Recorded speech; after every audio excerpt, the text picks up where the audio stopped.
당신은 감정에 따라 움직이나요? 아니면 시스템으로 움직이나요? 오늘 질문은 조금 낯설게 들릴 수도 있습니다. 하지만 이 질문에 어떻게 답하느냐에 따라 당신의 자산 구조는 완전히 달라질 수 있습니다. 많은 사람들이 열심히 일하면 된다고 믿습니다. 하지만 부자들은 그렇게 생각하지 않습니다. 그들은 감정이 아니라 시스템으로 생각하고 행동합니다. 그 시스템의 핵심은 바로 두 번째 뇌입니다. 두 번째 뇌란 우리가 머릿속에만 담고 있던 생각, 정보, 감정, 할 일들을 외부에 체계적으로 저장하고 연결하는 개인 시스템을 말합니다. 가장 유명한 방법 중 하나는 STD입니다. Getting things done, 할 일을 머릿속이 아니라 시스템 속으로 이동시키는 방식이죠. 이 방식의 핵심은 아주 간단합니다. 생각은 머리가 아니라 시스템이 하게 만든다. 왜냐고요? 머릿속에 계속 해야 할 일을 담고 있으면 집중력도 떨어지고 감정도 휘둘리기 때문입니다. 부자들은 이걸 잘 압니다. 그래서 두 번째 뇌를 통해 정보, 감정, 결정 기준까지 체계적으로 정리합니다. 가장 많이 쓰는 도구 중 하나가 바로 Notion입니다.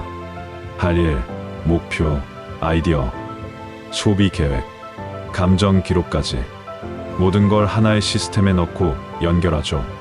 이걸 통해 부자들은 하루하루를 자동화된 루틴처럼 살아갑니다. 기분이 좋을 때만 행동하는 게 아니라 시스템이 알려주는 순서대로 움직입니다. 여기서 핵심은 메타인지입니다.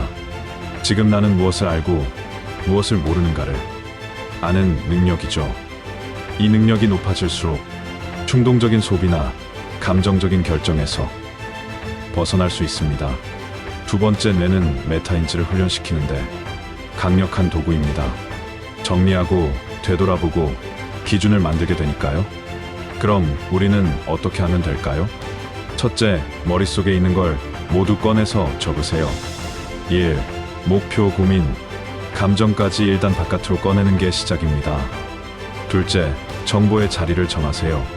할 일은 어디에, 감정은 어디에, 아이디어는 어디에 담을지 정리하세요. 노션이든 수첩이든 상관없습니다. 핵심은 자리를 정하는 겁니다. 셋째, 루틴을 자동화하세요. 매일 반복되는 행동을 내가 아닌 시스템이 알려주게 하세요. 매일 아침 일정 확인, 소비 점검, 목표 리마인드가 자동화되면 감정에 휘둘리지 않고 안정적으로 실행할 수 있습니다. 마무리할게요. 두 번째 뇌는 단순한 정리 시스템이 아닙니다. 감정, 정보, 루틴, 자산까지 연결해주는 당신만의 운영체계입니다. 당신은 지금까지 머리로만 살아왔을지 모릅니다. 이제는 당신 바깥에도 생각하는 시스템을 만들어야 할 때입니다.